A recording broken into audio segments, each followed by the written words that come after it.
अब next part है cyclotron का, जिसको बोलते हैं थ्योरी ऑफ साइक्लोट्रॉन। अब देख लीजिए, इसमें हमें कुछ चीजें निकालनी है। जैसे पहला निकालना है first radius of circular path. Radius of circular path कोई मुश्किल नहीं, इस सर्कुलर पाथ का रेडियस निकालना है। ठीक है बेटा, इधर सुनिए, अगर ये सर्कुलर पाथ है, जिस सर्कुलर पाथ पर ये चार्जड पार्टिकल मूव करता है साइक्लोट्रॉन में, तो ये सर्कुलर पाथ है, इस पर इसका रेडियस निकालना है।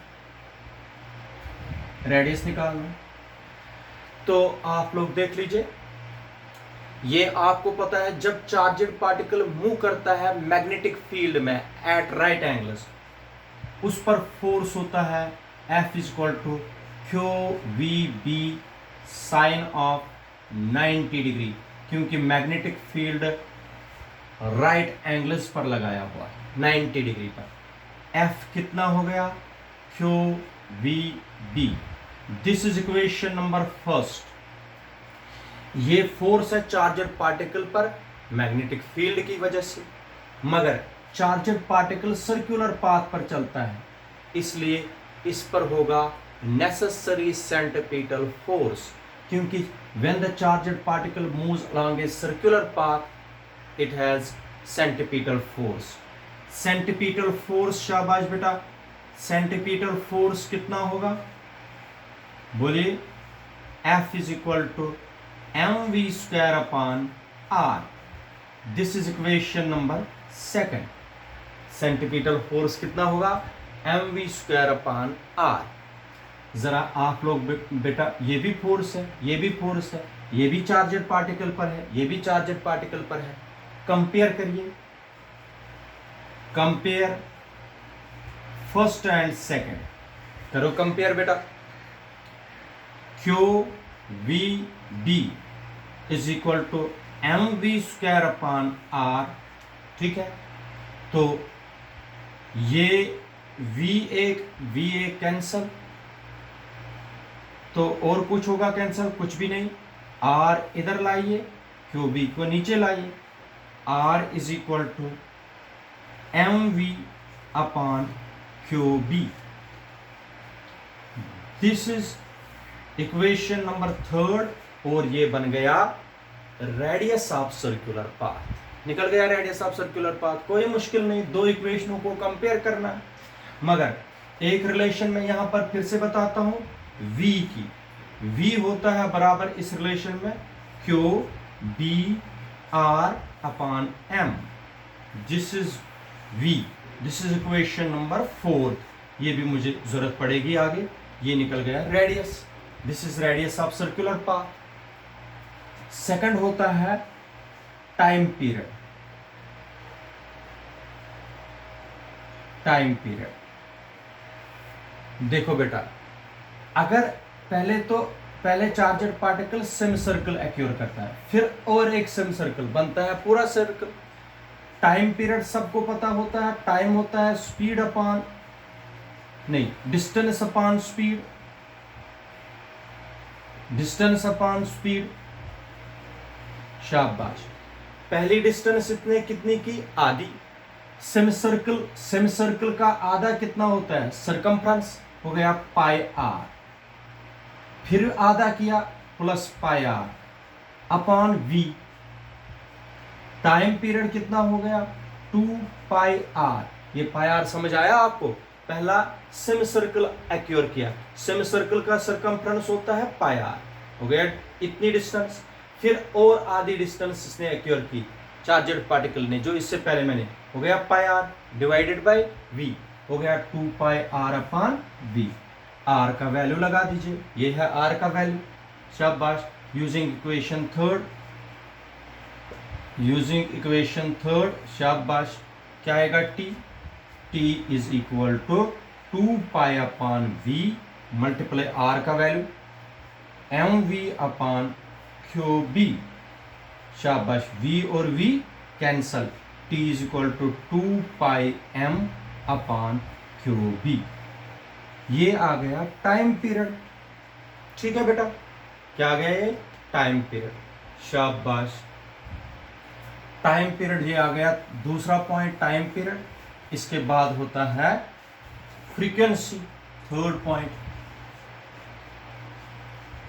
फ्रीक्वेंसी का मतलब हो गया, ये किसकी फ्रीक्वेंसी है? साइक्लोट्रॉन फ्रीक्वेंसी बोलते हैं इसको, साइक्लोट्रॉन फ्रीक्वेंसी।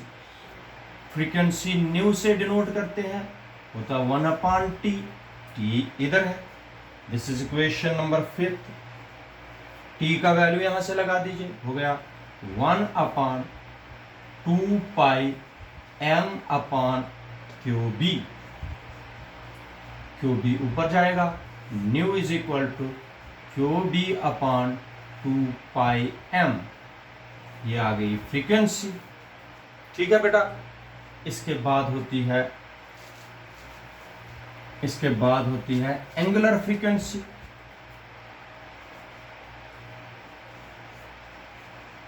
एंगुलर फ्रीक्वेंसी पता है किससे? ओमेगा से। Omega is equal to 2 pi nu, nu ये है, शाबाश, वो आएगा 2 पाई न्यू का value QB/2 pi m। 2 pi cancel, आया QB/m। ये आ गई एंगुलर फ्रीक्वेंसी। अब जो लास्ट पॉइंट है इसका, एनर्जी, कितनी एनर्जी एक्यूर करता है चार्जड पार्टिकल, क्योंकि ये मोशन में है। The energy acquired by the charged particle, ये देख लीजिए, एनर्जी गेन, एनर्जी गेन करता है। कितनी एनर्जी गेन करता है? शाबाश बेटा, एनर्जी गेनड हो गई purely kinetic. E is equal to, क्योंकि ये मोशन में होता है, the energy of the charged particle is purely kinetic in nature, 1/2 of mv²। ठीक है, v का वैल्यू मैंने यहां पर निकाल के रखा है, हो गया 1/2 ऑफ m v का स्क्वायर QB/m का स्क्वायर। ठीक है बेटा, सब आप लोगों के सामने है। E is equal to 1/2 of m Q² B²/m², ये और ये कैंसल, इंटू r²। शाबाश, E is equal to 1/2 of Q² B²/m into r। अब देखो एनर्जी कब मैक्सिमम होगी, शाबाश। देखो ये चार्जड पार्टिकल ऐसे करता रहता है। एनर्जी किस सर्कल में सबसे ज्यादा? लास्ट वाले सर्कल में। लास्ट वाले सर्कल का रेडियस होगा सबसे ज्यादा एनर्जी। देखो चार्जड पार्टिकल, आप पत्थर को घुमाते रहते हैं, जब वो लास्ट सर्कल में पहुंच जाता है, उस वक्त रेडियस सबसे मैक्सिमम, उस वक्त सबसे ज्यादा एनर्जी। इधर एनर्जी ज्यादा नहीं, लास्ट में एनर्जी ज्यादा होगी। एनर्जी शाबाश कब ज्यादा होगी? Q² B²/m, जब रेडियस मैक्सिमम होगा तो energy acquired by the charged particle will be maximum. This is all about cyclotron. लेकिन अब थोड़ा सा रह गया इसमें, जिसको बोलते हैं लिमिटेशंस ऑफ साइक्लोट्रॉन। इसकी लिमिटेशंस भी है। लिमिटेशंस देख लीजिए, आप लोगों को मैंने बताया हुआ है, इसमें डी होते हैं। एक डी यहां से नेगेटिव हो, ये पॉजिटिव, अगर ये नेगेटिव, ये D1, ये D2। अगर चार्जड पार्टिकल यहां पर पॉजिटिव होगा तो नेगेटिव में घुस जाएगा, अगर नेगेटिव होगा तो पॉजिटिव में घुस जाएगा। लेकिन अगर न्यूट्रल होगा, जैसे न्यूट्रॉन है, न्यूट्रॉन ना इसमें घुस पाएगा ना इसमें घुस पाएगा। जब इसमें चला ही नहीं गया इसको एक्सरेशन नहीं आएगी। इसलिए पहली limitation, cyclotron can not exact uncharged particles like neutrons. ये साइक्लोट्रॉन न्यूट्रॉन्स को एक्सरेट नहीं कर सकता है, क्योंकि न्यूट्रॉन अनचार्ज्ड पार्टिकल को डीज जो है अट्रैक्ट नहीं कर सकते। अब आप लोग बोलोगे सर इलेक्ट्रॉन को तो कर सकता है, क्योंकि इलेक्ट्रॉन तो D1, अगर इलेक्ट्रॉन नेगेटिवली चार्जड है वो तो D1 में घुस जाएगा, उसको भी सेमी सर्कल बनाएगा। देखिए इलेक्ट्रॉन्स को भी हम एक्सरेट इसमें नहीं कराते। इलेक्ट्रॉन्स को एक्सरेट, और ये लिमिटेशन पेपर में आती है, why cyclotron can not accelerate to electrons. Electron को एक्सरेट क्यों नहीं करा सकता?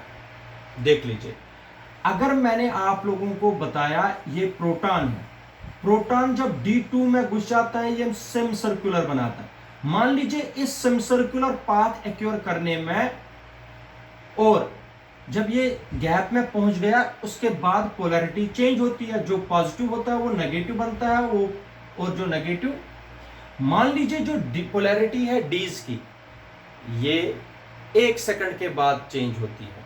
सपोज करिए इलेक्ट्रॉन क्या है, इलेक्ट्रॉन का मास है कम, लेस मास होता है इसका प्रोटॉन से। इलेक्ट्रॉन का मास कम होता है, और जब इलेक्ट्रॉन घुस जाएगा एक डी में, मास कम होने की वजह से ये जल्दी पहुंच जाता है इसमें गैप में। अभी पोलैरिटी चेंज ही नहीं हुई है। अगर इधर देख लीजिए, ये नेगेटिव है ये पॉजिटिव, इलेक्ट्रॉन घुस गया इसमें, ये सेमी सर्कुलर पाथ एक्योर करके घुस गया गैप। अभी बेटा पोलैरिटी चेंज ही नहीं हुई है, लाइटर पार्टिकल है, ये जल्दी आ गया गैप में। जब जल्दी गैप में आ गया, अभी पोलैरिटी चेंज ही नहीं हुआ है, ये नेगेटिव चार्ज इसको वापस रिपेल करता है। जब वापस रिपेल करता है तो एक्सरेट कैसे होगा? इसका मतलब ये लाइटर पार्टिकल है, ये पोलैरिटी चेंज करने से पहले ही गैप में पहुंच जाता है, इसलिए इसको एक्सरेट नहीं करा सकते हैं। इलेक्ट्रॉन का मास कम होने की वजह से ये पोलैरिटी चेंज होने से पहले ही गैप में पहुंच जाते हैं, इसलिए इनको हम एक्सरेट नहीं करा सकते हैं। याद रखिए, electron can not exact uncharged particles like neutrons, और cyclotron cannot accelerate the charged particles like electrons because they have less mass, and due to their less mass they come to the gap between the D's immediately before changing the polarity. इसलिए इनको exact हम नहीं करा सकते, ये limitation भी याद रखना।